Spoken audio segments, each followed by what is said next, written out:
Good morning, welcome to CSIS. My name's Jim Lewis. Thanks for coming to what is our last official event of the year. After this, I'm going to turn my out of office thing on my email. We have a great panel today, and I appreciate that so many people who include experts on this subject are in the room. Let's have an interactive discussion after we go through the formal phase here.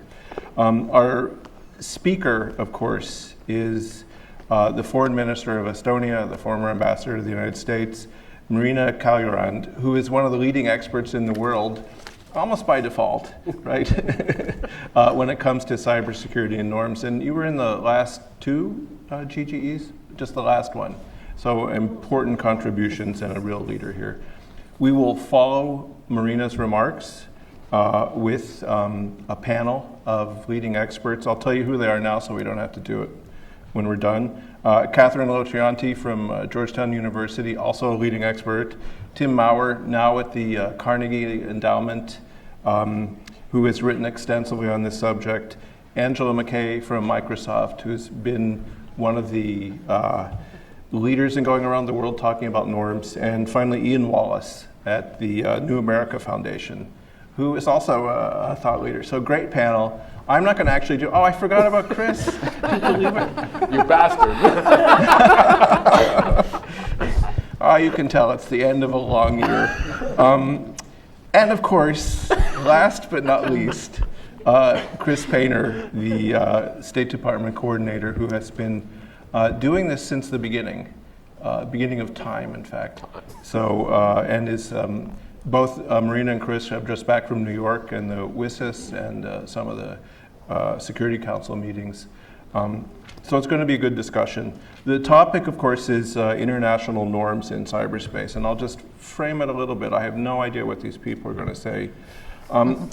We actually proposed the adoption of norms as an international strategy 6 years ago here at CSIS in 2009.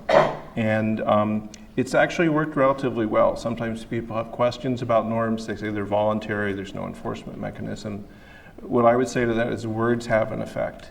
And so commitments that people make have an effect. But we are at a moment in the discussion of norms where we might need some new thinking, and that's why it's valuable to have you all here today. We had a model moving forward, very much based on precedents from arms control and non-proliferation. And we're probably going to need to expand that model, if only because of all the new participants who are now interested in the cybersecurity discussion. Countries ranging from Brazil to India to Pakistan, a whole range of countries that a few years ago were not interested in this are now eager to be participants. So a challenging time, a moment of transition in the discussion of norms. With that, let me please ask Marina if she'll come up and. Great, thank you. I guess we have to, it's like I'm running for office. Of course, I'm not a leading expert on cybersecurity, but it was so nice to hear you saying that. And it's a real pleasure to be now back again in Washington, D.C. For me, it's like a class reunion to see old faces and to see new faces and new friends and old friends. So it's a real pleasure. I'll come to the norms. But I think that even for this audience, I will start with some general remarks of the political choices that the Estonian government has undertaken throughout the years, and that has led us to being the most advanced digital society and government in the world. Yes, we are. Most advanced digital society and government in the world. So I'll talk about the principles, how we come where we are today, and after that I'll go to GGE, norms, and after that we'll be very happy to participate in the discussion.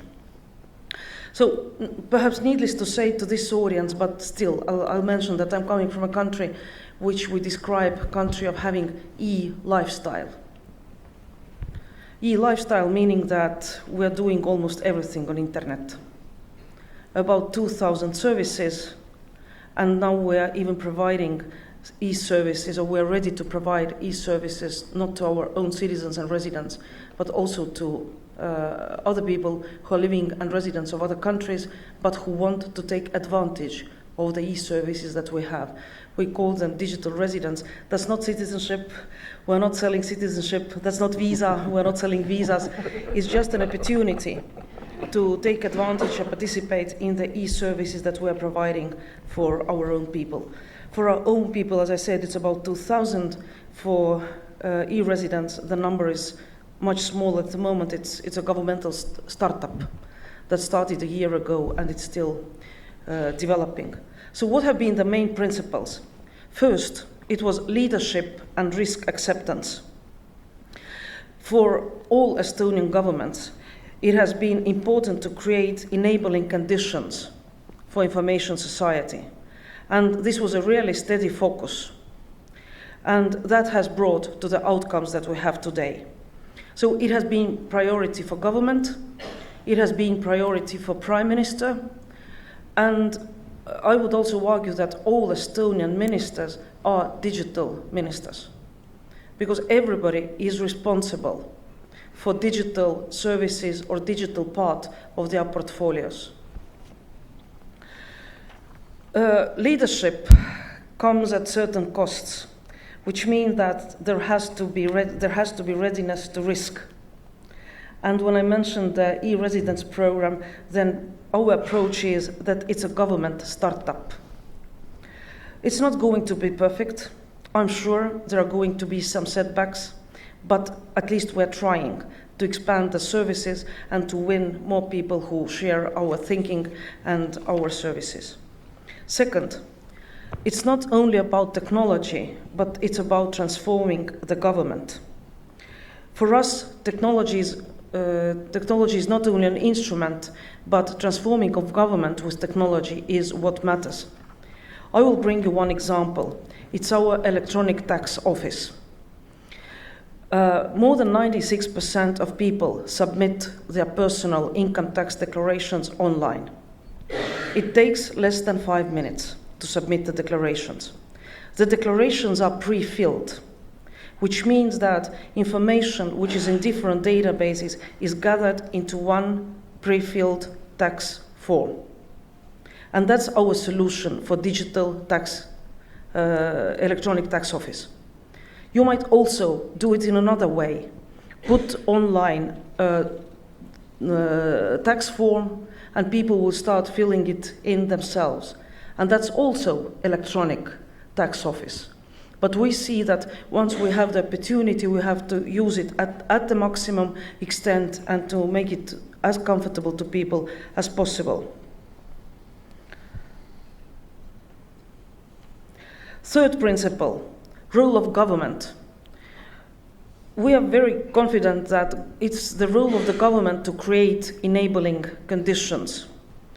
And when I say enabling conditions, it means also digital innovations and very close cooperation with public sector and beyond. So from government side, we can provide proper legal environment and we can provide technical infrastructure. But all the rest very much depends on private companies, on citizens who want to take advantages and who want to use them. We have shared platforms that enable interoperability, and we are the ones who are responsible for providing security. For example, access is where it all begins. If people and companies have the skills and means to use ICT and get online, content and services will follow. Also, our digital government infrastructure is in fact infra for all of digital society. The fourth principle that has been basic for our government is the trust and security. And we see trust and security as essentials and not barriers. When I say trust, I mean trust between state and people, people to people, companies to companies. The more we rely on digital means in the whole of our society, the more important trust becomes. And I would argue that today we have built world-class competence in this area, especially after the 2007 cyber attacks we had in our country. Today we have NATO Cooperative Cyber Defense Center in Tallinn. We have also European Union's Agency for Large-Scale IT Systems in Tallinn. So we are also very vocal in promoting it and very vocal in assisting to build it. Fifth principle, working with private sector. It's elementary that government can't have the whole brain power of ICT. We just can't afford them. They are too expensive, and we're not able to pay to all of them, and we're not even aiming to paying to all of the ICT geniuses we would like to work for the government. That's why cooperation with private sector is extremely important. And all the e-governance solutions that have been developed in Estonia have been developed so by private ICT companies. So they are our partners. And I would also like to mention, I think it's a very unique, what we have as an example of public-private partnership, it's Estonian Defence League and Cyber Defence League. It's part of Defence League, private people, lawyers, economists, IT people, who come and work free for government. So they do their job and earn money, but during weekends and off the office hours, they're working for government. They first gathered together in 2007 to assist government during the cyber attacks, and the cooperation has extended even after that. What is their interest? Of course, they have security clearances, they participate in the same exercises as government officials, they exchange information with government officials, so it's a real mixture of information, brains, and we're not paying. But as I said, maybe that model is vital only in Estonia, where people sometimes are different. And I think that the feeling of patriotism, especially after 2007 in Estonia, was very strong, and the people really do want to cooperate government and work with government. And the final sixth principle, international exchange and collaboration. We think that we don't have to invent everything ourselves. We think that it's okay to copy some things. For example, the electronic ID concept we took from Finland. The e-invoices we are taking over from Denmark, and it's okay. And we are ready to share our experience. And we very much trust in international partnerships, and we very much invest in international partnerships. And from there, I logically come to the GGE that Jim mentioned. For us, we think that we are a responsible cyber nation. It is very important to contribute to the discussions on responsible state behavior, not only on national level, but also on international level. And for us, UNGGE is one of the high-level forums where we can discuss the same questions with other participants. We first applied for membership at the GGE in 2008, so we have been members of GGE with the exception of the first one, so altogether in three. And I had the opportunity to be Estonian expert at the fourth GGE that concluded its work this summer and presented report to UN Secretary General. So I would also say that GGE has been an essential foreign policy goal for us. When we were setting goals for the work of the last fourth GGE, we tried to take, and we took, I would say, reasonably realistic approach. Our red line was to build on what was achieved in 2013. We were not ready to go below the agreements of the report of 2013. We didn't set unrealistic targets. So when we took into account our own practice, what we were tackling mostly in our country after 2007, and also we were looking at what might be a compromise, a possible compromise among different nations. Because we thought it won't lead anywhere if we'll just very strongly come out with ideas that nobody supports. We'll be wasting time. GG works 4 times 7 days, 4 times 5 days, and just we didn't have time to have discussions all the time. Long discussions and not explaining and not being effective, not being pragmatic and not teaching, not talking about our own experience. We recognized that there are complex issues concerning the application of international law, in particular the thresholds for breach of sovereignty, use of force, aggression, armed attack, and so on.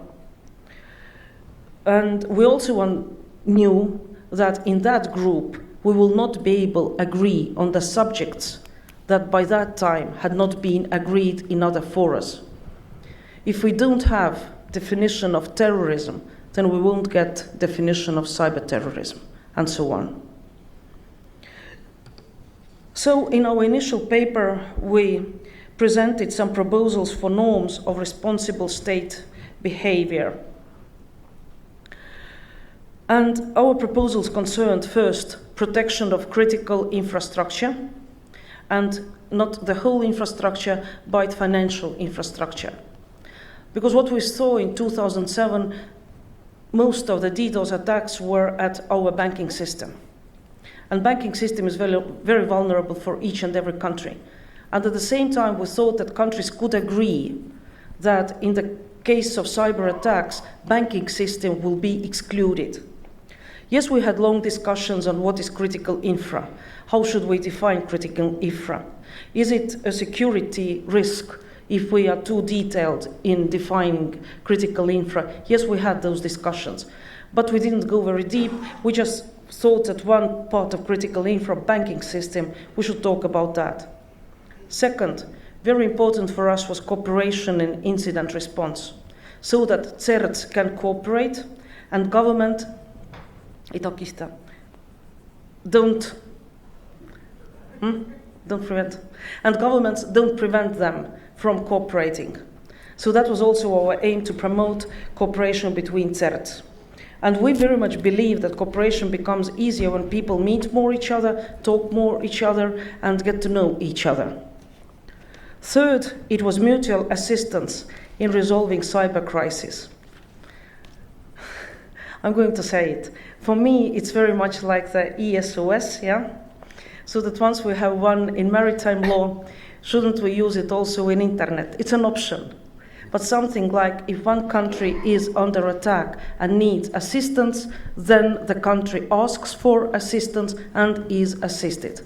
Of course, it's very difficult to define, and we have to take into account that first the country has to ask for assistance, not that at some point to discover that there are lots of those who want to assist you are in your country and in your networks. So all those details have to be discussed, but in principle we thought that that might be something that we all can agree on. And in addition, we had proposals on capacity building and other confidence building measures. So that was our first position. Today I can say that all our proposals are reflected in one form or another in the final report. Yes, they are not legally binding, but that's okay. We can start with just norms of responsible state behavior that are not legally binding and move towards accepting them also as legally binding norms.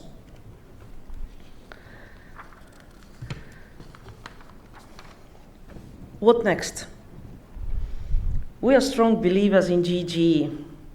Yes, there's lots of criticism that GG was an exclusive club, just a club of 20 countries, 20 experts who got together, and we didn't involve enough private sector. We maybe were not talking. We were not maybe taking so much into account the positions of civil society, academia. Well, it depended very much on each and every expert. I can say that from Estonian perspective, before coming to the next session of the GG, we had very serious discussions with academia and experts. experts, not MFA experts, but also other ministries, other institutions.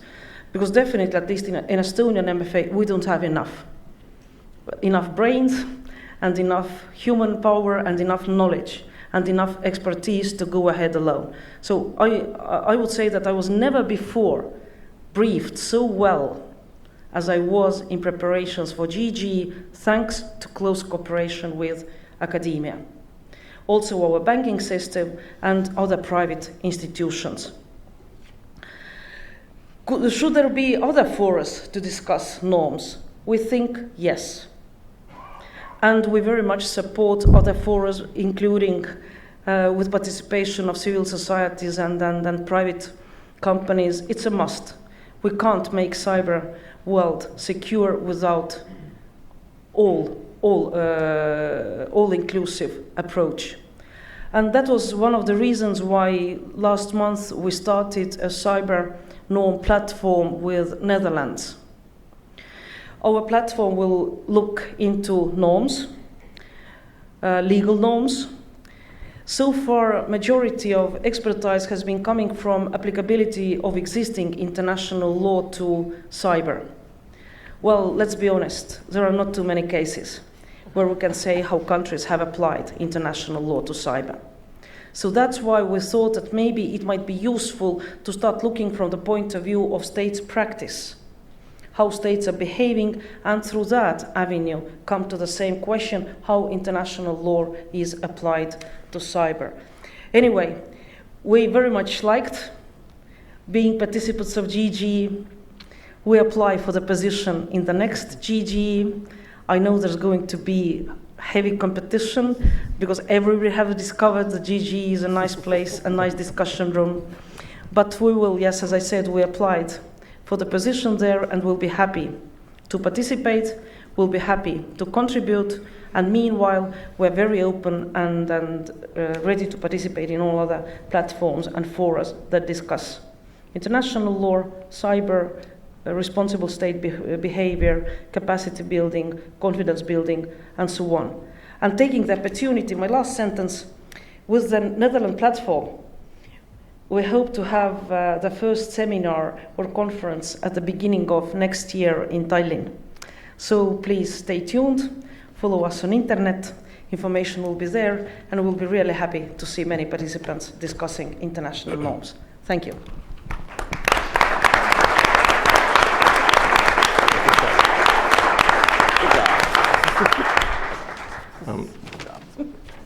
Thank you, Minister. Could I invite the panelists to come up to the table, please? What we'll do now is have brief remarks from the panelists on this topic, and then open it up for discussion. We might ask, do you want us to go, please? Yeah, that would be great. We'll save you the one at the end.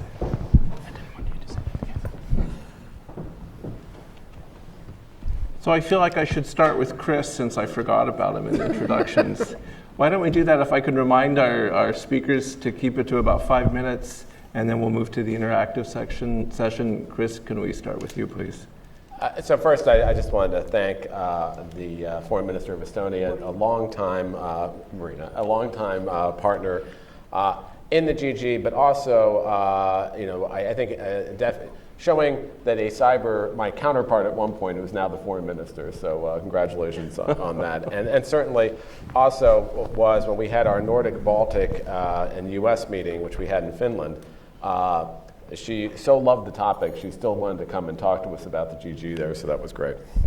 I think, our view in this area, and we've been looking at this for some time, is trying to create an environment of international cyber stability so that every nation has an incentive to act to promote the good things in cyberspace, but has no incentive to disrupt the things, the positive and stable nature of cyberspace. And we've done that by really advancing 3 pillars. One, foundational, is that international law applies in cyberspace. You don't need a whole new legal construct. The international law applies.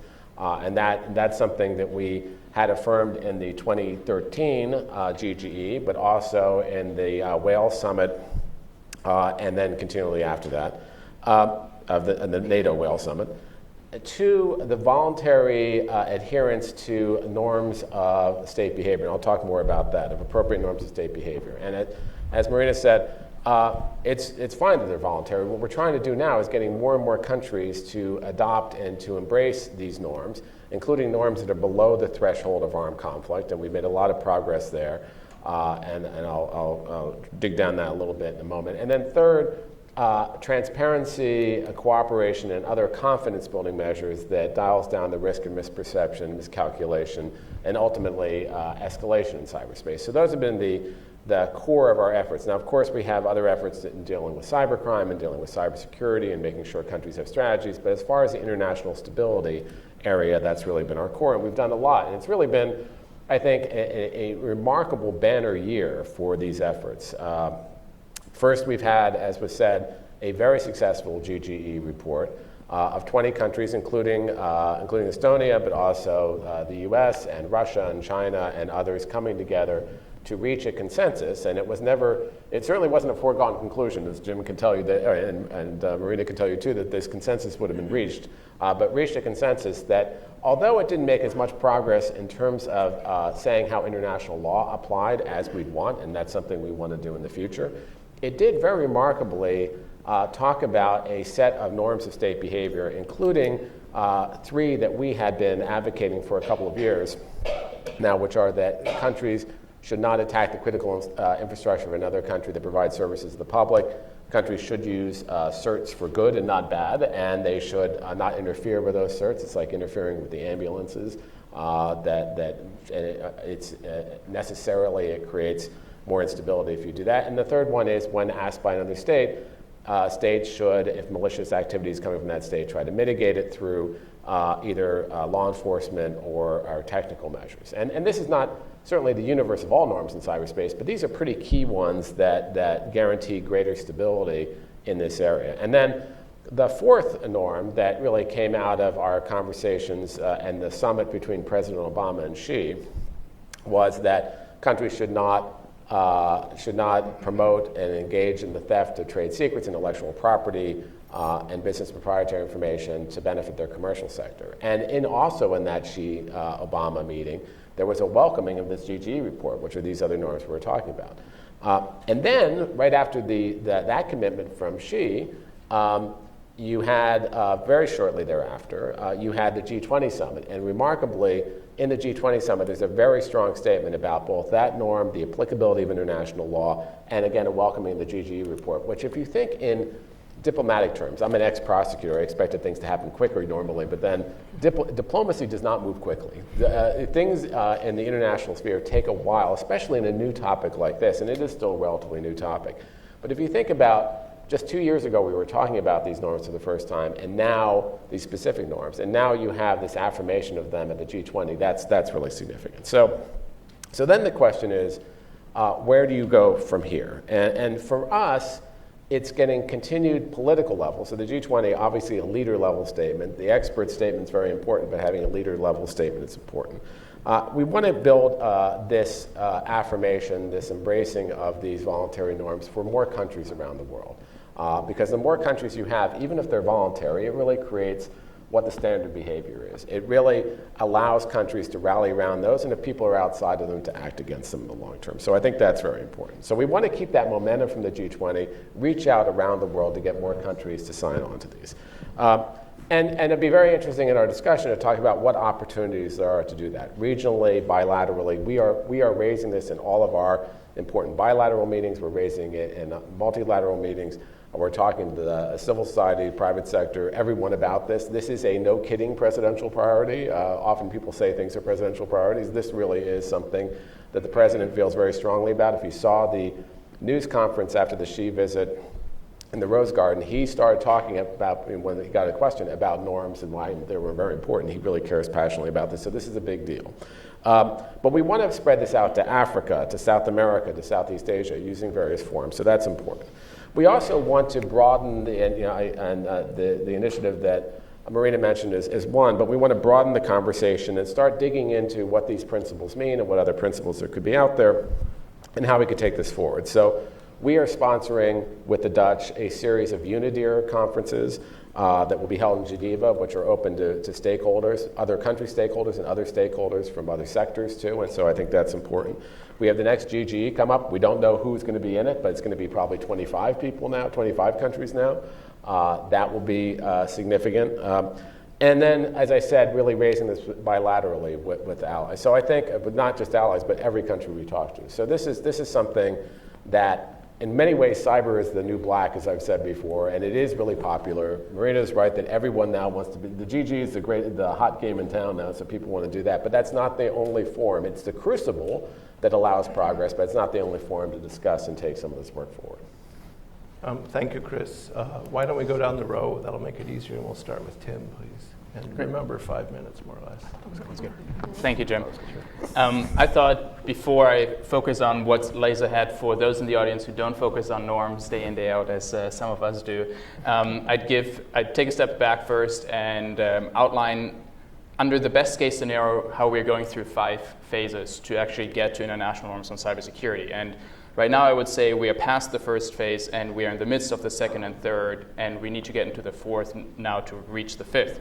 What do I mean by that? So I think the first phase was the norm contestation, where, building on what Jim said and Chris just now, initially the choice was to what degree are we building these new rules of the road for cyberspace on existing norms, or do we need new norms?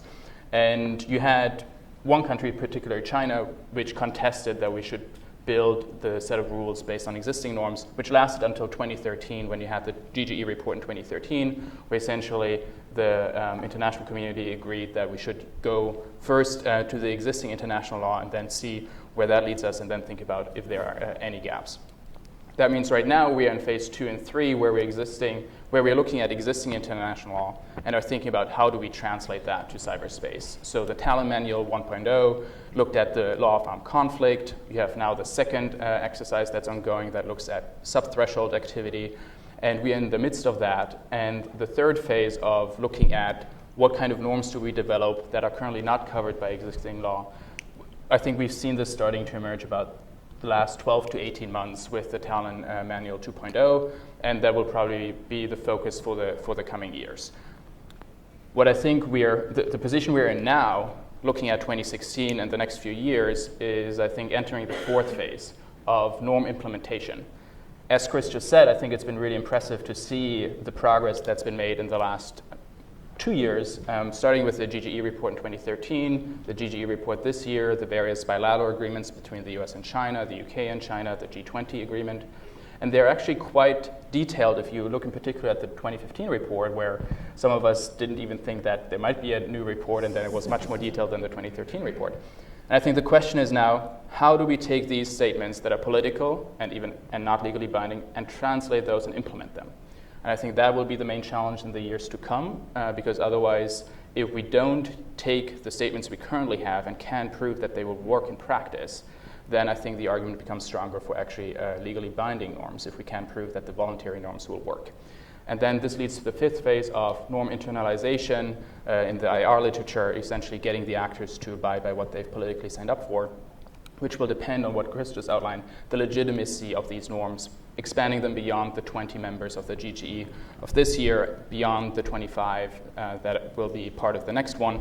And the last point I wanted to make is, I think it's important to include the caveat that looking at other policy areas, we know that norms, it's not an automatic upward trend.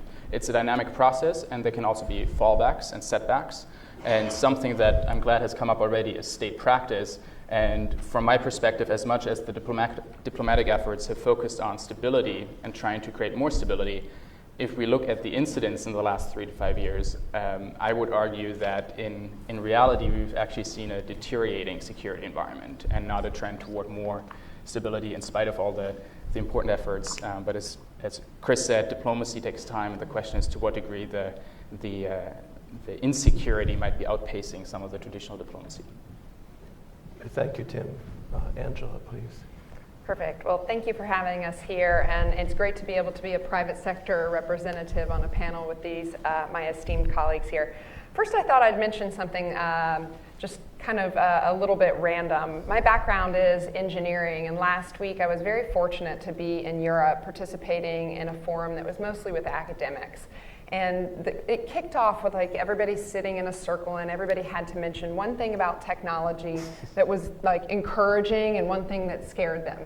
And I was really pleased with the minister's opening comments focusing on technology as an enabler. I think we can't forget that when we're having a norms conversation.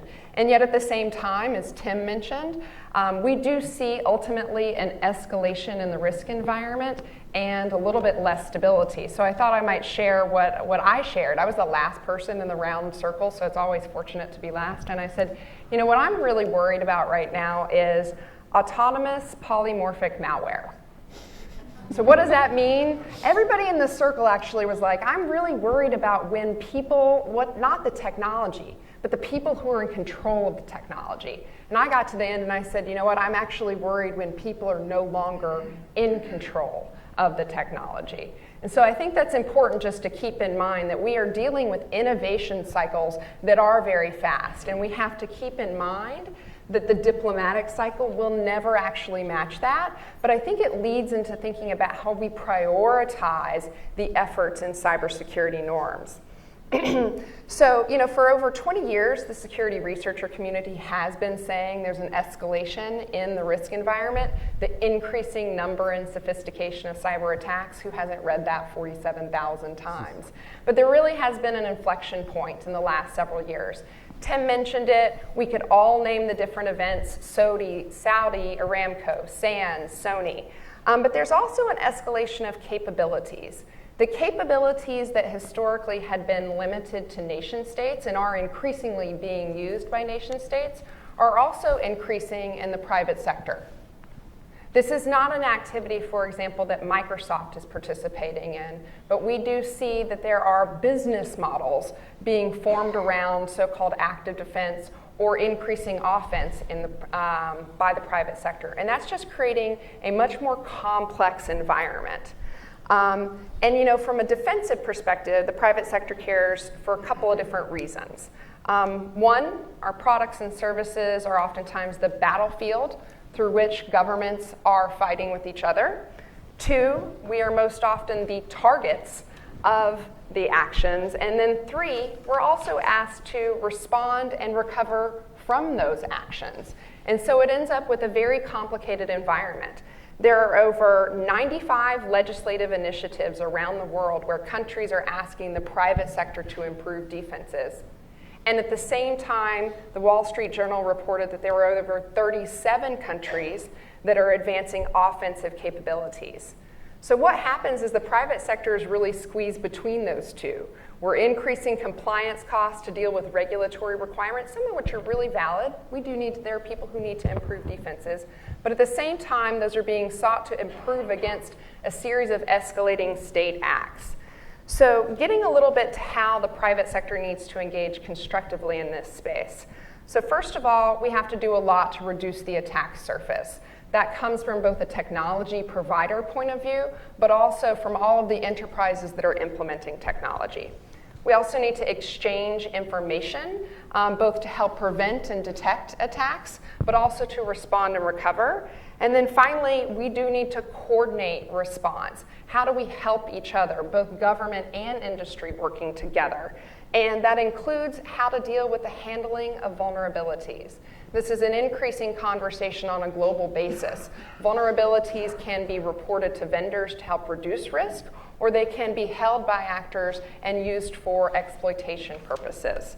I think we also have some very key roles specific to the conversation on norms, and then I'll conclude my remarks. In the development of norms, we very much so have a role to help both promote and support the state conversation on this particular subject. The private sector does have a unique understanding of the potential range of consequences of events in this space, and we need to help policymakers and the diplomats making decisions in this space help enable them to understand those consequences so they can make progress in this space. We also have a role in helping to promote transparency. You know, there is a certain lack of clear published doctrine on how militaries are operating in this space. And we think it's really important to promote that conversation. And then last but certainly not least, I think there is a conversation for what the private sector's role in implementation. Tim just brought up the implementation conversation.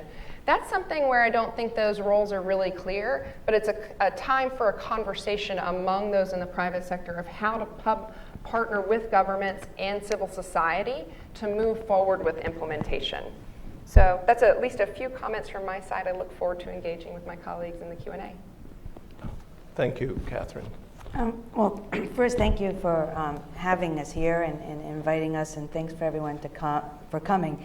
So just a little where I come from, so you'll understand maybe my views on norms and international law when it comes to cyber. I'm an IR theorist by training, and specifically a constructivist. So those of you who know constructivism, as a quasi-theory, if you will, it's all about norms.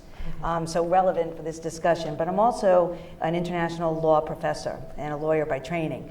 Some might say there's some conflict between these two fields. Well, that's what I am, all about a little bit of conflict. But so going back to where I began and thinking about cyber, particularly norms and law, for me it started earlier. Tim had mentioned kind of China's, when they put down their disagreements early 2000. For me, it was in 1998, and at the time, it was the first time that the world saw the Russians table at the Security Council a new resolution. That resolution was the first of its kind, today and forevermore. And in that resolution, Russia said that we need an agreement, the Security Council members should all agree to this, that there's no use of war or weapons within the cyber domain. 1998. And I remember, believe it or not, I was a lawyer at CIA at the time. You might think, well, why would she care about that? And I'm reading this and I'm thinking, okay, this is important. I understand the implications of what they're saying. At the time, the US's position, and I remember watching and talking to people in the government, didn't even address it, right? It was almost laughable.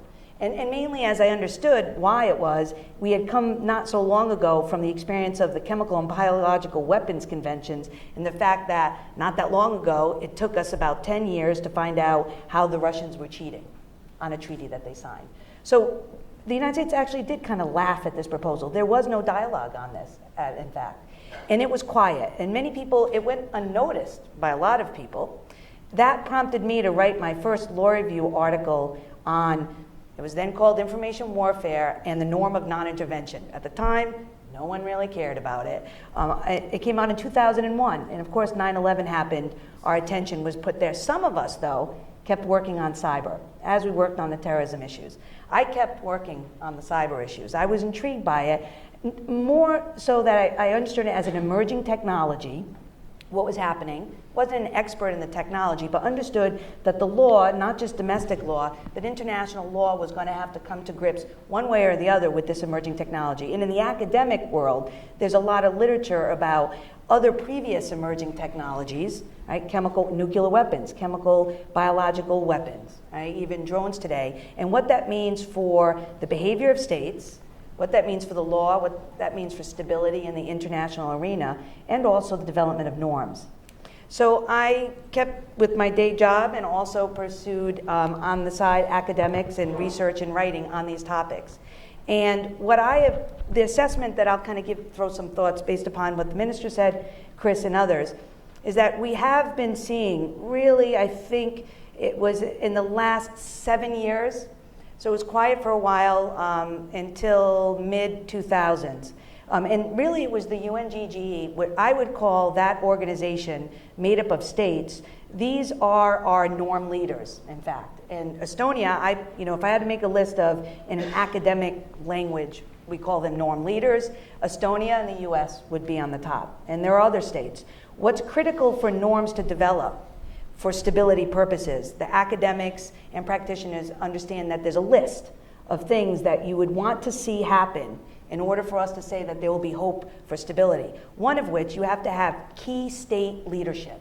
Right? You need what they call norm leaders. You also need norm entrepreneurs. Right? They are typically non-state actors, NGOs, academics, private sector, and you also need what they call bureaucratic platforms. Organizations like the UN, what you see happening at the UNG. Also at NATO, what you see happening at NATO and their center and their work, and as well as in other international and regional forums. These are important bureaucratic platforms for these issues to kind of catch speed, if you will, gather and spread. And we can talk about, as Tim pointed out, the life cycle of these norms. If you go back in the literature and look at the other emerging technologies, you do see patterns that we will probably see in the development of cyber norms as well. We already have started to see that there is a contest, which is not unrealistic, because as well as the international political element of international norms, there are domestic consequences and also domestic ramifications that each state has to deal with. So, the academics, it's that two-level problem, right? And so that's going to impact how the states come to the table at any international organization, and why at the UNGGE agreement is not always easy. It is not, even when they come in with the best intentions, they're going to have challenges. Each state will have to represent their position. But if you look at the literature of other emerging technologies and what we've learned from state practice, you will see some of the same things happening, right? That there's going to be a contest. It is not going to be easy. It is not going to be fast. That we're all going to need patience. We can't expect that next UNGGE, it's going to be all worked out, we get the report, that's it. We now have stability. It's going to take years and maybe decades before we have some kind of broader, if not universal, hopefully, but at least closer to universal agreement. You will also see in the life cycle of the development of norms, sometimes when norms are explicitly violated. It happens. That does not mean that all is lost and we have no norms. Think of strategic bombing. Right? The international community was developing norms, had international discussions at the highest level across the globe, signed agreements, and yet we saw violations of that. Chemical and biological weapons. We had signed treaties. So even the law, which I tend to kind of study and talk about the norms and then gravitate to the law as a lawyer, I think you probably naturally do that. But even when you have binding legal agreements, that doesn't necessarily mean you will not have violations. So the impact is, what do you do? So I would say, if one last word, the history of what we've dealt with respect to development of norms and law, it's useful to go back and study that, to see and maybe help anticipate the roadblocks that we'll face in the cyber domain. One of the things that the minister said that I think is critically important, and I want to highlight that Duncan Hollis is here. So if you want to talk about SOS, Duncan, go to hold up that your gentleman hand. in the Yeah, audience. there we go. He's written a great piece on it. And I go look ahead. at one last point, and I look at what the minister said about this assistance, right? That maybe there is something to be looked at, mandatory assistance. I think of it in a slightly different way, but it is like collective self-defense in international law.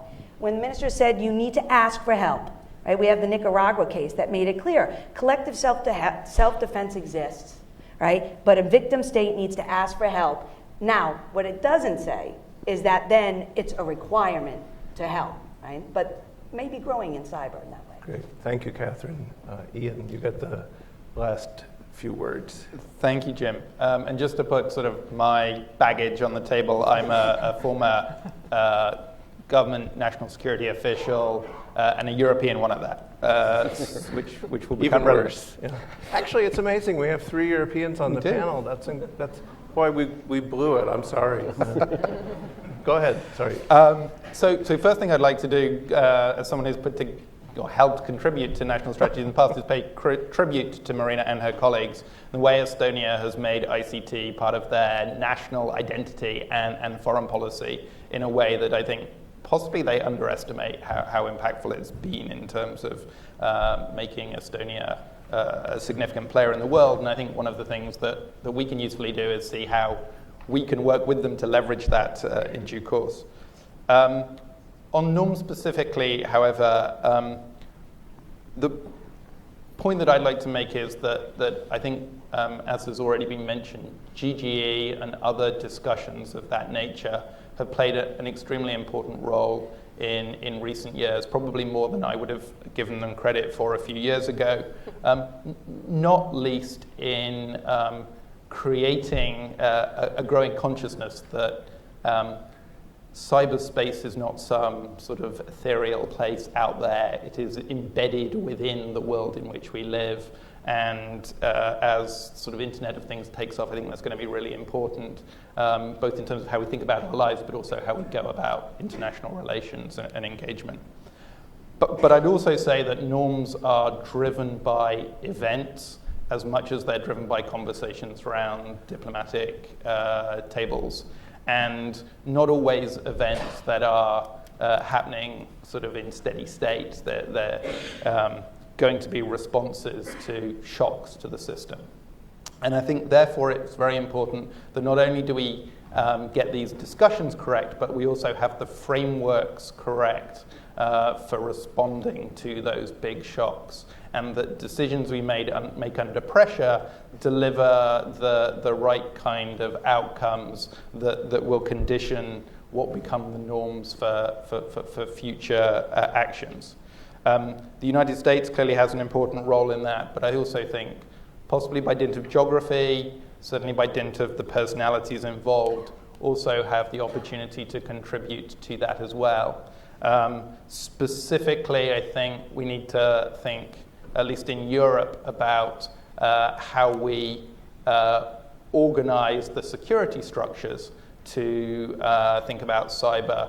Traditionally or recently, NATO has taken a much greater role in those conversations than possibly it.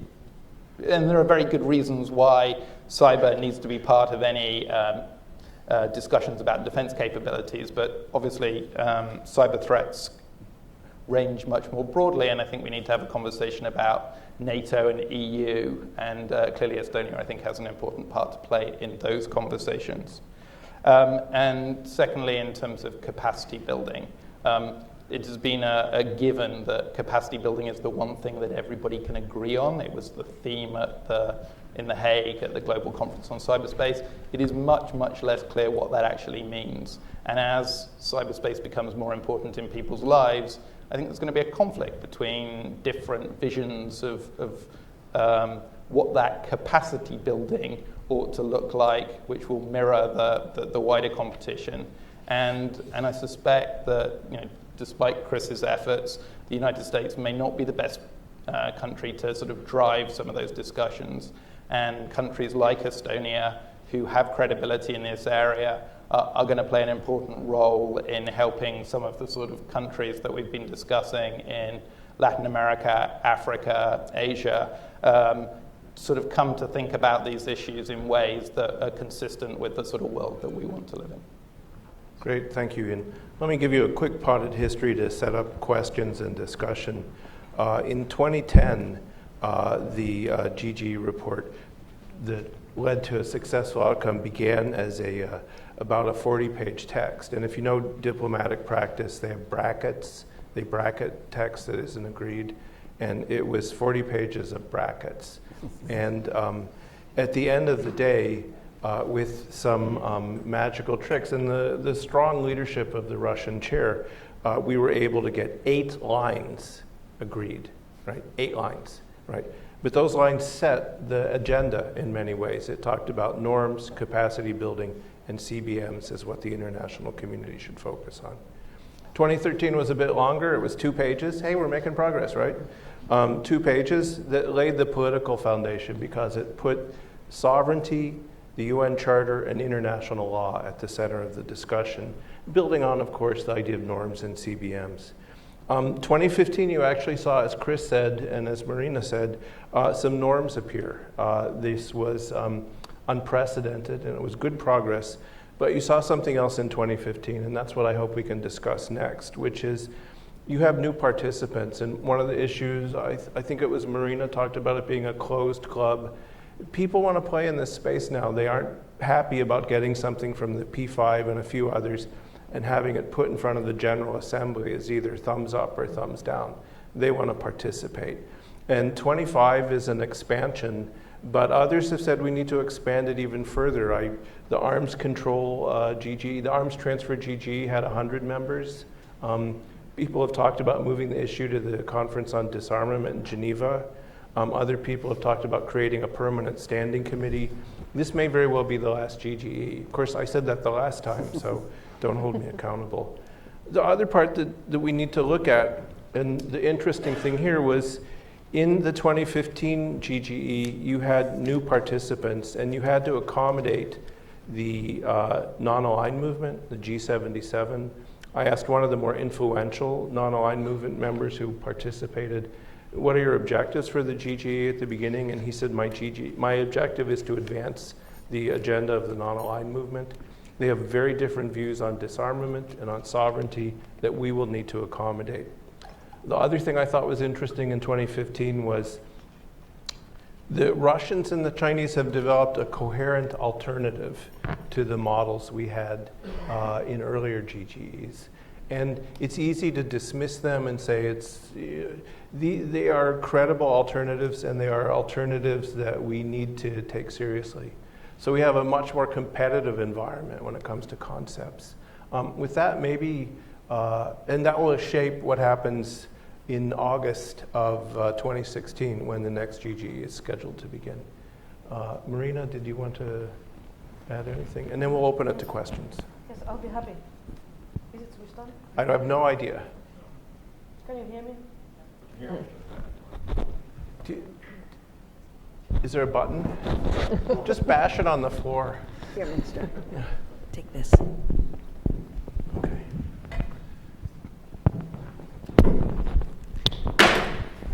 Bashed it on the floor. Listen to me. I didn't mean it literally. Work CSIS. Yes, I'll be happy with some reflections. I'll start with saying that when I said that I came like to class reunion, then it's really so. Because Duncan was my classmate and we graduated the same year, so it is a reunion. But on the questions what you said, may I also reflect on the other points that were made? First of all, the point that was made by Tim, when we talk about international law, our approach at the very beginning was also very strict and very conservative. We have international law, we have to apply that. By today, we have changed our position. We are ready to say that we have to look how international law is applicable, and if needed, we do not exclude that some additional norms or additional legal norms should be created. So we don't exclude that. I'd also like to compliment Microsoft and what you're doing on norms. That's fabulous. I can't say that I agree to the 6 norms that you have written, but I think it's an excellent try, which shows that even a private company can come into the discussion about norms and is doing their part very wisely, elegantly, and engaging others. As to the discussions of 2015, when we started the discussions in the GGE, it was very clear for everybody that in 2013 it was agreed international law applies to cyber. And international law, specifically UN Charter. Not international law, but international law, especially or specifically UN Charter, applies to cyber. And then we were discussing, and we even couldn't repeat at the beginning the same what was agreed in 2013. When we tried to be more specific about Article 51 of self-defense of the UN Charter, or very elementary law of armed conflicts, it was difficult. Those were hard negotiations to repeat what was agreed in 2013. But I agree with everybody who said that. I think that we needed that report in 2015. We needed it just because to state the same things and to go further. And I think it was a successful GG. Although I think at the beginning of the last day, we didn't have any confidence that we'll reach consensus. Finally, we reached it, and I think we should be all proud of that. Expansion of GG. Of course, we prefer 20. It's the price of us getting in, and 25, we can live with that. But seriously, there are different forums, there are different other formats where we can discuss. GGE is unique in that sense, and we definitely don't support GGE becoming another first committee with participation of 100 plus states. We don't support that. We think that this format is, the aim of this format is to advise Secretary General. And they are doing it. There are other formats where we can discuss with private sector, involvement of academia, social society, and so on and so on. Everything is important. But GG should have GG's logic and place in the conversation on norms and international law. Great, thank you. If we have questions in the audience, why don't we go ahead and start? I'll mention, Marina touched on the difficulty of getting agreement. We didn't actually get agreement until 15 minutes before the end of formal negotiations. And in large measure, it was due to the skillfulness of the Brazilian chair.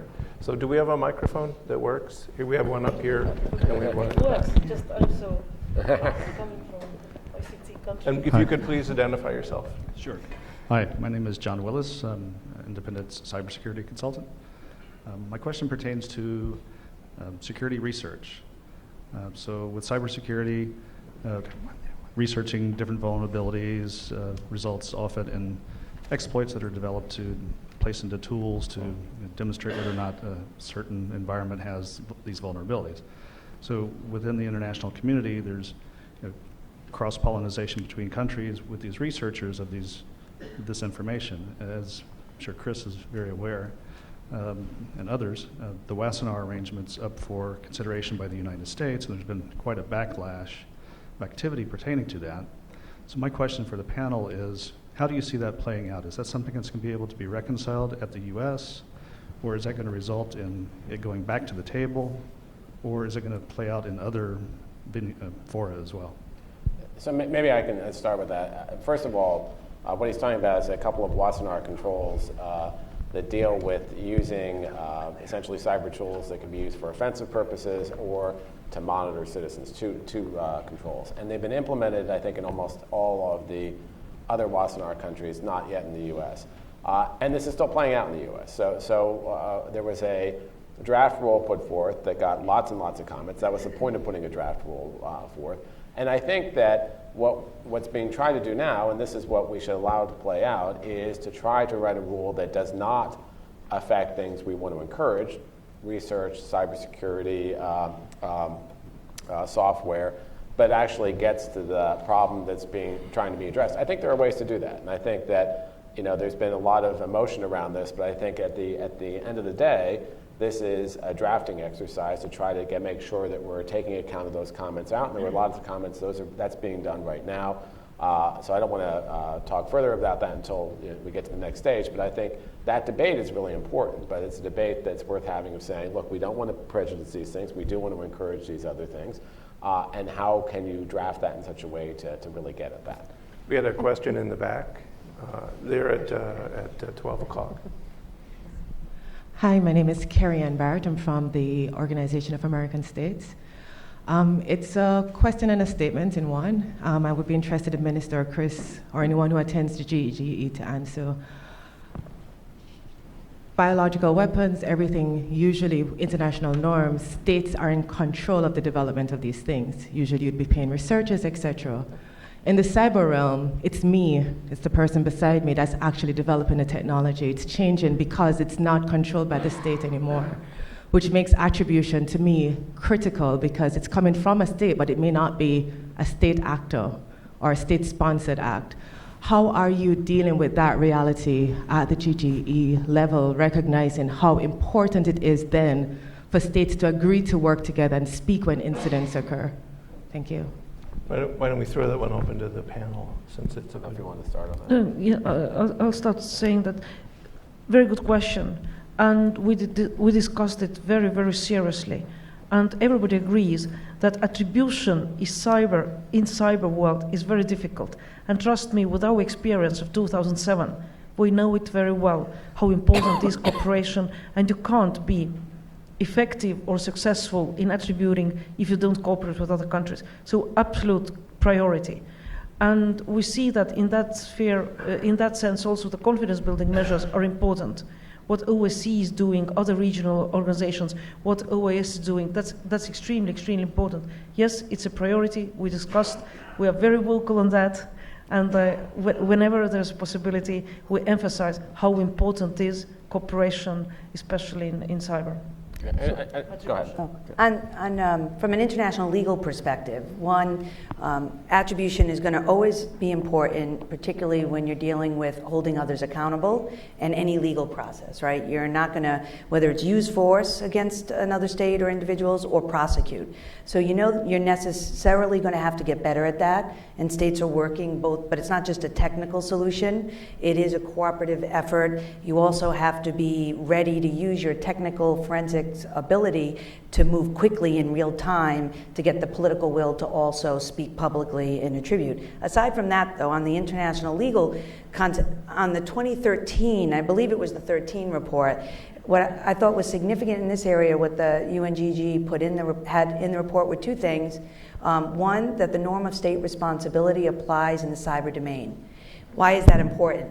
Well, if you don't have, well, first, no state ever has perfect attribution, right? Even I think we overestimate during the Cold War how good attribution was when it came to kind of nuclear testing or even a potential launch. So nothing's ever perfect, and yet states have to take actions in self-defense based on less than perfect attribution. That's what the politicians get paid for, to do the risk assessment and things like that. But the norm of state responsibility is critical in this area because what it says is under international law, all states are sovereign, yes, and you operate freely internally from external interference, but on the flip side of that, with that authority and that right of sovereignty is your responsibility. And what that means is you as a sovereign state need to take responsibility of all the actions that happen in your territory, that emanate from your territory, and that harm others. Whether you are a proxy, whether you're using a proxy, if it's state-sponsored, which again, 2013 report, the UNGG said proxies should not be used in this space. Also critically important. So certainly you should not be using proxies as state actors to do bad to others.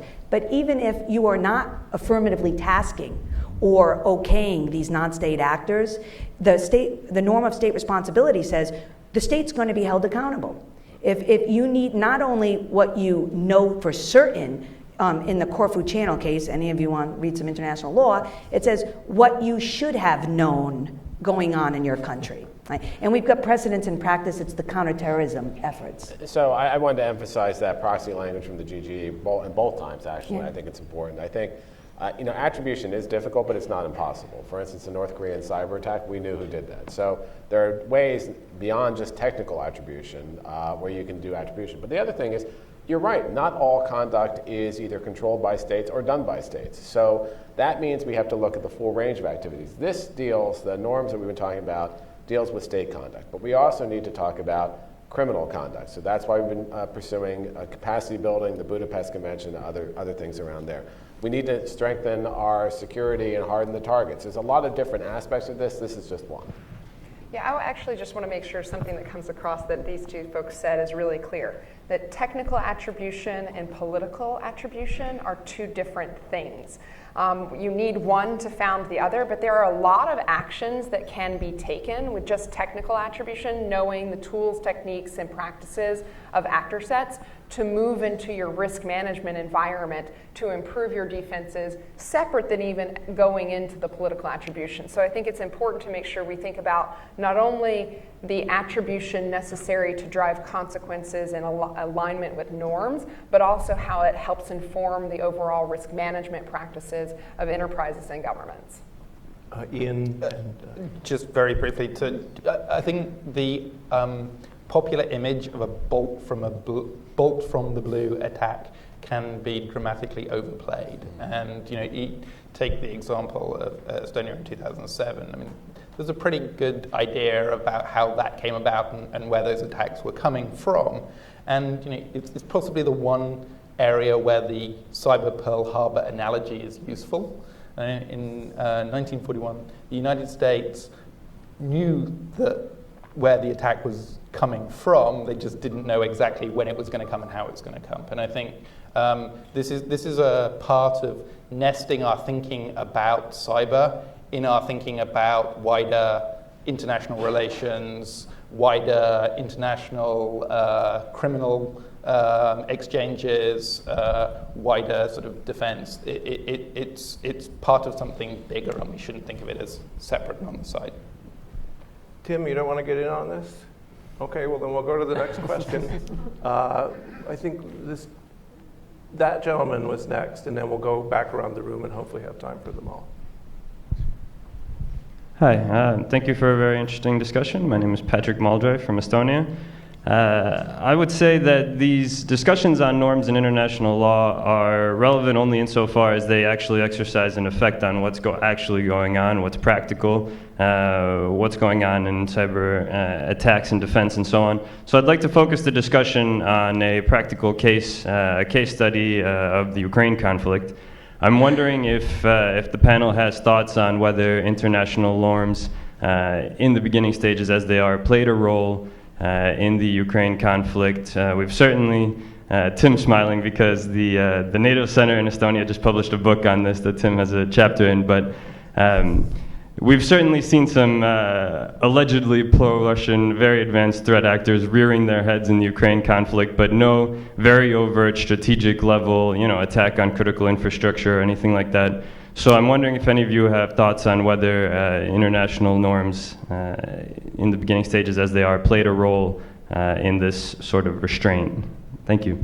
And if you could just restrict your answers to yes or no, that will. No, go ahead. Tim, maybe since you were fingered, you want to start first. And you also contributed a chapter, so I'll let you also chime in. Oh, thank you, Tim. But to your it's in the back of the book, which is why no one ever gets to it. Yeah. Go ahead. I was in Kiev twice in the last 6 months, and among others met with the commander of the cyber Ukrainian forces, who is one of the proxy groups, or the discussion is whether it is a proxy group. And I think what I took away from that trip was some of the legal frameworks that we do have for state-sponsored actors don't easily translate to some of what we see in cyberspace, where some of the relationships are a lot fuzzier, I think, a lot more decentralized, and you might not have a direct sponsorship or endorsement, and similar to cyber Berkut, where, by the way, an article came out yesterday that claimed that I was embedded with the cyber Ukrainian forces. I was not. I was with him, so just to clarify. Oh, anyone else, or we can go to another question? On whether he was embedded or not? Let's go to another question, and we can just skip the whole embedded thing. We've got that one there, and we've got one here, and we've got one here. Thank you. And we may have to bundle the last two.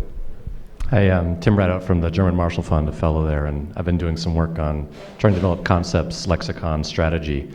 And one of the things I've encountered is I think there's a lot of confusion both in the public discourse and even among experts, the difference between causing physical destruction by taking control of a computer, because we tend to think when you just refer to as an ICT, information communications technology, we think about people talking to each other. But you can issue operational commands to other people's heavy machinery, military equipment. If you get in there, you can throw off the grid. The electric grid. Ted Koppel just referred to in his latest book, The Internet as a Weapon of Mass Destruction. So I was wondering if you could, one, maybe comment on Ted Koppel's articulation, but also if you could explain a little bit the difference between the concept of information space, which you could argue that Daesh, ISIS, is using for propaganda purposes, for whatnot, versus sort of the physical destruction, the cyberspace, the more cybersecurity questions that we talk about. And I know there's difference between the Shanghai Cooperation and a lot of other states on, the effect on the population of spread of information versus destroying infrastructure, computers, hardware, and whatnot. Thanks. So I'll just quote Jane Hall Lute, who was at DHS, who told me once that there's a difference between new and new to you, right? And so maybe that's a good way to think about the Ted Koppel book.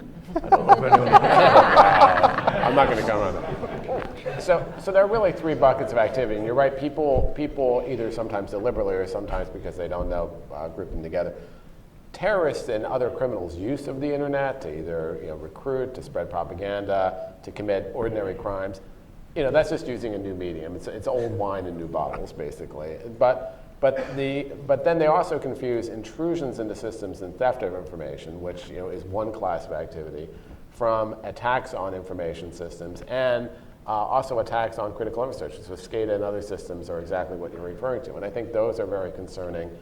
the potential of attacks on critical infrastructure is concerning. The potential of getting into and stealing information is concerning, but getting into and changing information is even more concerning, frankly. And so I think you really had to make a line between those kinds of activities and the use of the internet, which is still serious. And that's why when people use terms like cyber terrorism, which means nothing to me, and throws all those in, I think that's problematic. But we really need to think about this in a more disciplined way in terms of the activities we're talking about.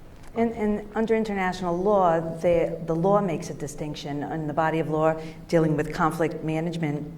There's usually it's divided into a spectrum where all these activities can happen whether in the cyber domain or in any of the other domains. From one end, you would categorize some of the what you said about the use by terrorists as propaganda.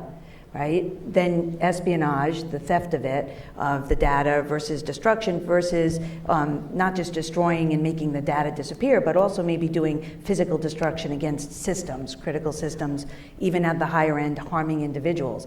The law does not treat all of these actions as the same. When contemplating, for instance, what a state can do in response to a violation of its sovereignty because somebody comes into its country and distributes propaganda, right? Or comes into its country and spies, steals information, versus comes in and blows something up. The law deals with that separately because of the different effects. So you can't call everything a cyber attack, just like you can't call everything an armed attack under international law. And so it does take a little more attention to dissect what were the effects. In the general way international law does, it used to be, in the development of this area of law, at one point they looked at the weapon. What kind of weapon did you use? Or what was your medium? But the majority of states now accept that it's an effects-based analysis. It doesn't matter what weapon you used, whether it's a nuke or a cyber weapon, doesn't matter who did it, like it could be someone sponsored by a state, an agent of a state, or it could be a military actor of the state. It matters as to the effect of it, what happened. And the only thing I guess I would add is I think that is a useful framework, everything that's been outlined here, to think about the prioritization of the areas that we need to work on and the forum and the stakeholders to bring together around various sets.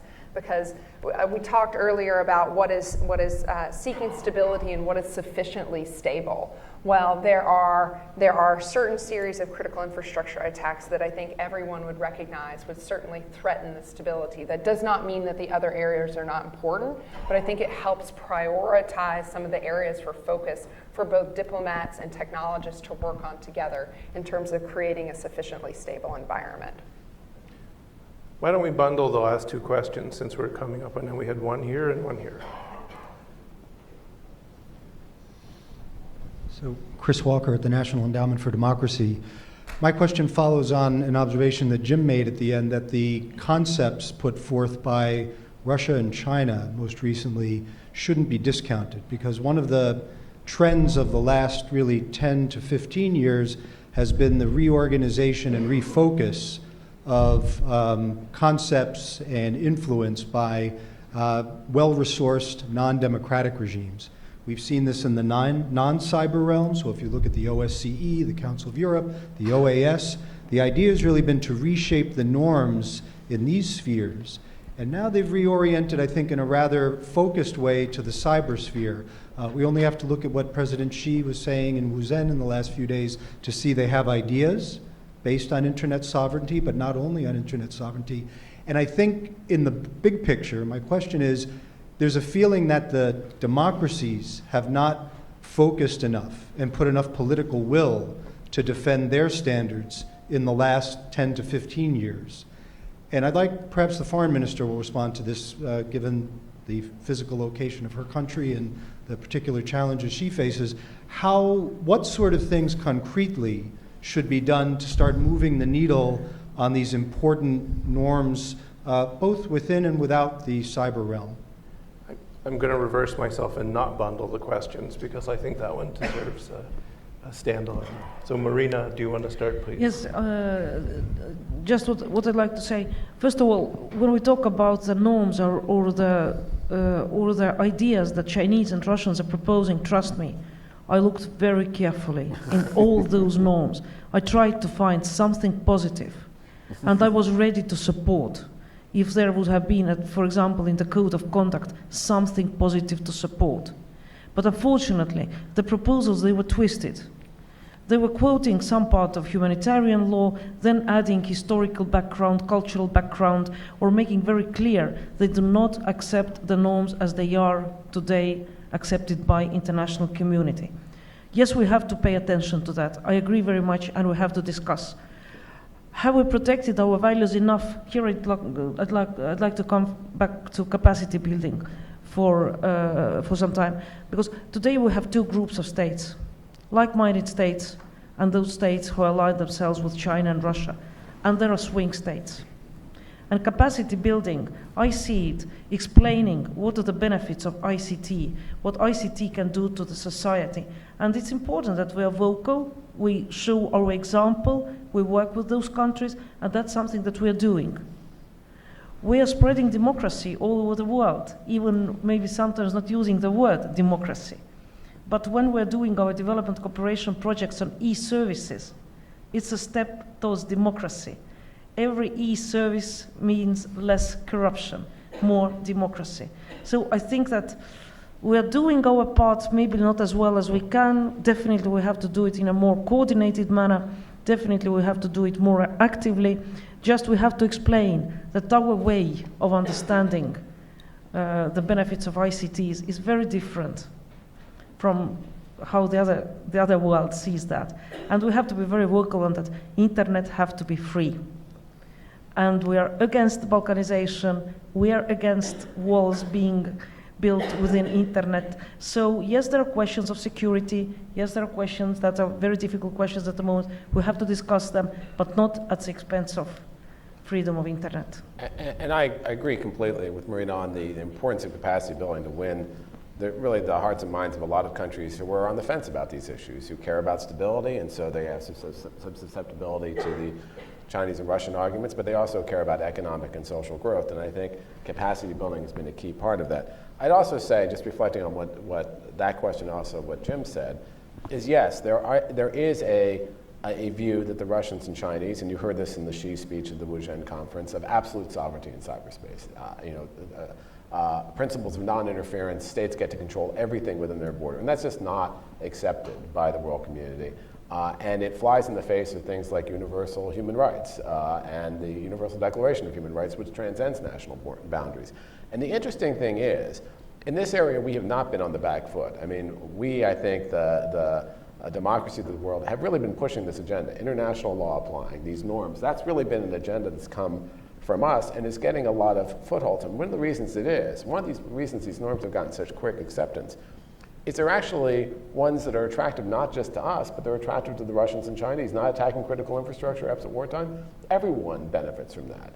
Not attacking certs, everyone benefits to that. So we can do that. If the Russians and Chinese said we want a norm of absolute sovereignty, not going to get buy-in, not going to get that kind of universal acceptance. And I think an interesting data point on that, Jim mentioned that Marina and I just came from the WSIS Plus 10 review meeting. And in that meeting, there's a document, and I commend it to you. And there was a lot of negotiation back and forth. And our Chinese colleagues were pushing selective references to the UN Charter about non-interference. They were pushing, not to have, I think, as fulsome a discussion as is in the document about human rights. There's really a good section on human rights in the document. There is a welcoming of the GG report. There is an acknowledgement of international law applying. This absolute sovereignty argument did not win out there. And I think it's important for us to continue to work together to fight against that and win no adherence. And one thing on the sovereignty issue, international law, which has developed for a long time now, there is never, maybe the Peace of Westphalia at the very beginning, but quickly what became recognized and accepted by all states in their practice as well, even by Russia and China, and much of their practice outside of the cyber field, is there is no such thing as absolute sovereignty in any domain. And it's a fact of practice by states. So and when you're developing new norms especially, and trying to have the emergence of some of these new norms, what is important is to graft the academic literature has shown that the best way to have success in new emerging norms is to graft your norm onto already existing legitimate international principles. And that is what the US has done, and Estonia. For instance, LOAC. One of the reasons why that was important to say law of armed conflict applies in cyberspace, it was important and good, and it was smart because that was already universally accepted, and you can graft cyber onto it. Same thing on sovereignty. What they're saying is absolutely counter to the universal principles that have been accepted, that you don't have absolute sovereignty. A dictator cannot slaughter his own people while he's in command and go scot-free. Right? We've got the Pinochet. I mean, we've got lots of international precedents. So the U.S. and other democracies are in a good spot when it comes to pushing for the lack of absolute sovereignty. That's not going to win over, and the human rights factor. Why don't we do this, since we're at the end of our time? We'll take the final question, and then I will ask the panelists, starting with Tim and going down the row, if they have any final remarks, and concluding, of course, with the foreign minister, and get her last thoughts. So the question, please. The envelope, please. Oh, go ahead. I'm Marcus, work in the defense industry. I had a much longer question I was going to ask Marina, but I'm going to defer to that one. This was for the general panel. What's your view on a kinetic response to a non-kinetic event from cyber attack? Oh, good question. It can be lawful. If it's a legal question, meaning under international law, you don't have to respond in like kind. Right? You don't have to respond in the same domain. What you need to do in terms of uses of force that we're talking about is you need to respond if it's going to be necessary that you use force, so you have to there has to be no other means in which you can resolve this dispute, right? And importantly, it's got to be proportional. Now, we know that certain states in physical conflict often don't act in proportionate manner. The United States has. Always has. It's been a principle indoctrinated in military strategy that we will take pains to act in a proportionate manner when we are going to use force. So no requirement legally. You know, policymakers can choose to act in an exact reciprocal manner in the same domain, but you're not required to. Right. And I just say our international strategy for cyberspace in 2011 states very clearly we can use all the tools, whether they be diplomatic, trade, kinetic, everything.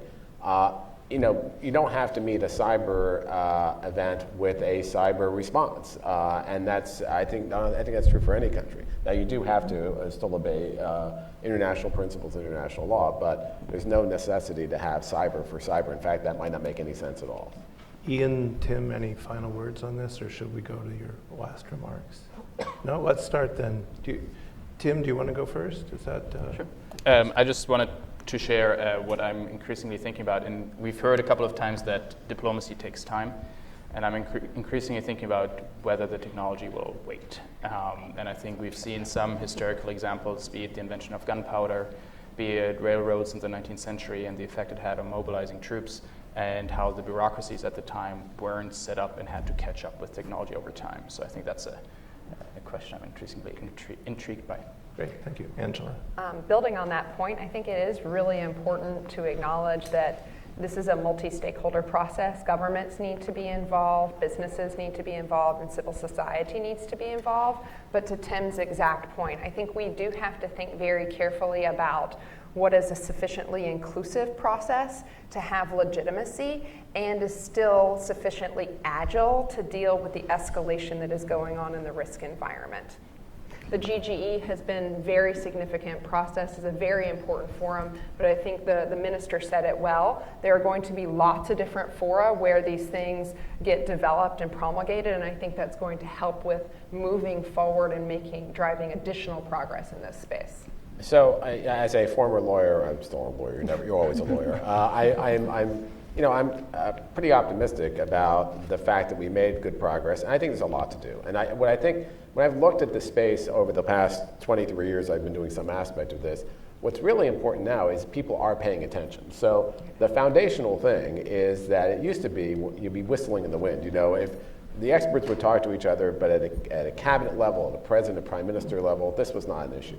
It is now, and I think we're seeing that increasingly around the world, which drives the discussions. Now, the discussions have to be based on where the technology is going, absolutely, but we also need to think about how to make some of these, like we have with the Budapest Cybercrime Conference, not make it dependent just on the technology, but come up with principles that are generally applicable, and I think that's important.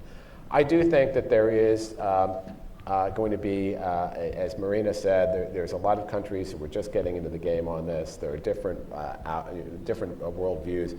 We need to work really hard. We can't rest on laurels, even though we made some successes. We really got to take this forward. This is going to be the real challenge over the next few years. I don't think we can wait forever. I don't think it's going to take 20 or 30 years. I think we really need to put our minds to it and make this a priority across the board. So last thoughts, and I'd go to kind of the principle of practice. So we're not going to have a universal treaty signed on all activities in cyberspace. And I don't want one. And it wouldn't make sense. And it wouldn't make sense, you know, prohibiting the use or development of these pieces of malware, right, also makes less sense than in other emerging technologies like the nuclear taboo aspects or chemical weapons. But on proliferation, you can make some progress, I think. States can regulate within their country. Yeah, private sector develops this, but states can also regulate within their own country. At the international level, if any of you are familiar with the UN Resolution 1540, I think that's an interesting example how the UN tried to regulate at least how a state's responsible for keeping the WMD safe within its territory, if they legitimately had it.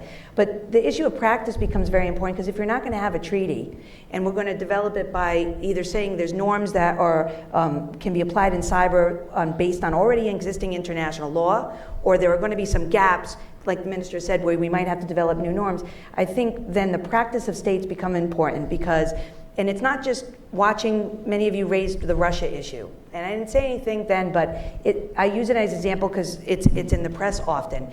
It's not just about watching the practice, it's also about the states that are watching it and know what that state, whichever state it may be, in Russia, use of cyber weapons in an armed conflict, and speaking about it, right? So international law develops based on state practice. If you do not have a treaty, which we won't, right, it's going to depend on state practice. It's not just the state practice of bad guys, but it's the other states that need to call them on the carpet for what they're doing. If you do not do that, there will be no affirmative positive development of the good norms, right? They will be creating their own norm, and then that may spread. So this is why, as Jim knows, and I've testified about this, I am a firm believer in starting to set some thresholds, starting to be clearer about red lines. I know it's hard to do at the UNGGE, but starting to talk about what is the definition of a use of force in cyberspace under the Charter. What is an armed attack under the Charter in cyberspace? Will be very helpful, like we started doing in the IP theft. We've set a marker. I will say I wrote what I thought were brilliant definitions of the use of force in armed attack, and they were rejected by everyone within seconds of their being introduced. So just a warning there, and I will, just to pick up on one other thing that Catherine said, in the UNIDIR conferences that Chris talked to, we will be looking at the experience of Security Council 1540, which could be instrumental for cybersecurity. Ian? So I just want to pick up an important thing that Jim said right at the beginning, which I think is not to be forgotten, that one of the things that are going to define the diplomatic environment is more and more countries are going to be engaged in this space. Partly because it's cool and sexy, but also because they genuinely realize that their economic, let alone security, livelihoods depend on information technology. And that means that the real significant things are not going to happen at the negotiating table because there are too many players. It'll happen before people get to the negotiating table, which puts a premium on the sort of work that Chris is doing and the sort of work that Chris sort of does with companies like Microsoft and allies and partners to work strategically, to use the levers that we have, including capacity building, in clever ways to guide those countries to realize that doing the things that we think are important are in their best interest. And I think that's what's going to shift. It's going to be an outside-in model, and we need to think quite cleverly about how we deliver that in future, because it's not going to be simple. Well, first of all, Jim have been so generous towards me with time, so I like being minister. Then you receive lots of speaking time, but I'll just take the opportunity to thank you, to thank CSIS, to thank you for putting up this panel, to thank all the other panelists. Discussions like this are important. And as a foreign minister, I can only say that my country will be committed Great. to dealing with cybersecurity in the future, so you can always trust in us. And if there is anything we could be of assistance, don't hesitate, give us a call. Thank you. Thank you. Please join me in thanking the foreign minister.